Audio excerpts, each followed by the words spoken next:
Good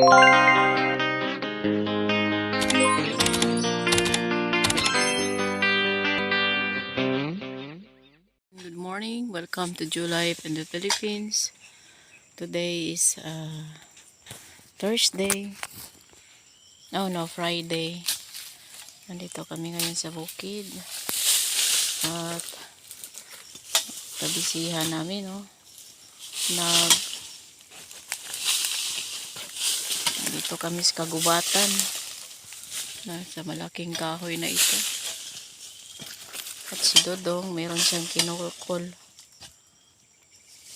Na siya gikuha nga gamot.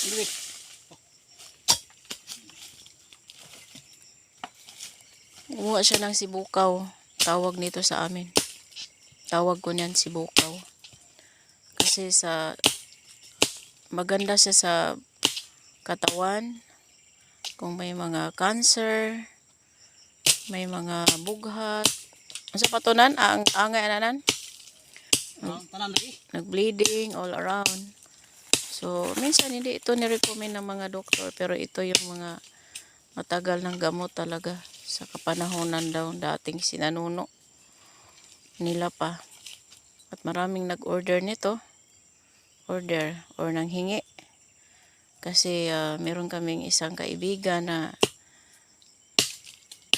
lahat na malaki ng gasto sa doktor, hindi pa rin siya gumaling-galing. Kaya nag-text siya sa amin kagabi na nag-ano ng ganito. Sayang na, wag anon yung mga tipak-tipak.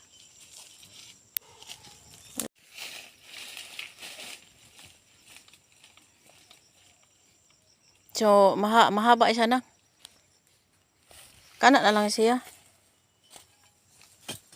May padagwa na to siya, putulang kuan.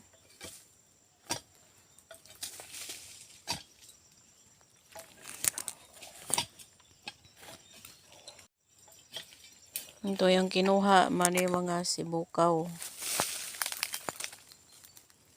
So, isa yan siyang gamot na all around. Ano yata yan? Gamhanan siguro ning gamutanan kay makag-ayo man ni sa may balatian. So, meron siyang kahoy dito na ito yung puno niya. Napakalaki, may bulaklak na yan sa taas. Oh. Nan, sako pa ni sa inyong yuta daan ni nan?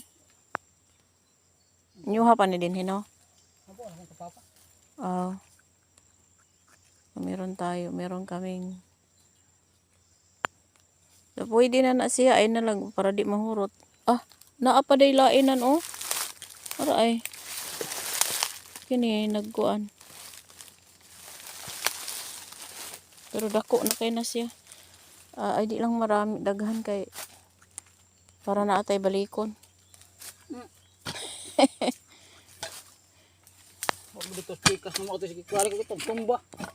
Mo ba? Hindi ba kanang kuan siya? Ang bangon yan, yung puno na yan, mabango.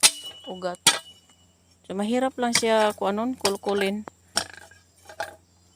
Kailangan magdala ka ng bara at saka yung pala, hindi kami nakadala. Tambok ang yuta ani na nan kung nabao lang ni, kung meron lang masipag nga kuan. So mamaya titingnan natin yung kuan. Guys.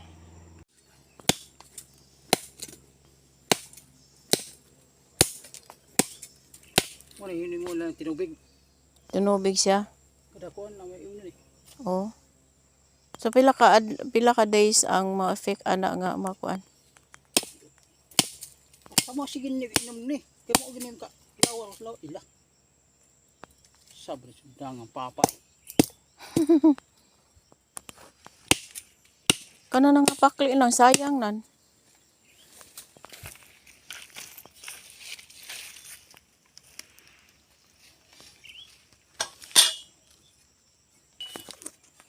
Napakatibay din yung ano na yan, yung ugat na to.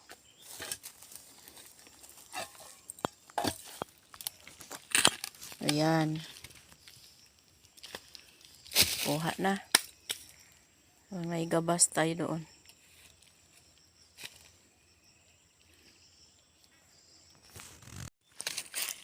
iba dito pag kumukuha, ginagawa nilang negosyo.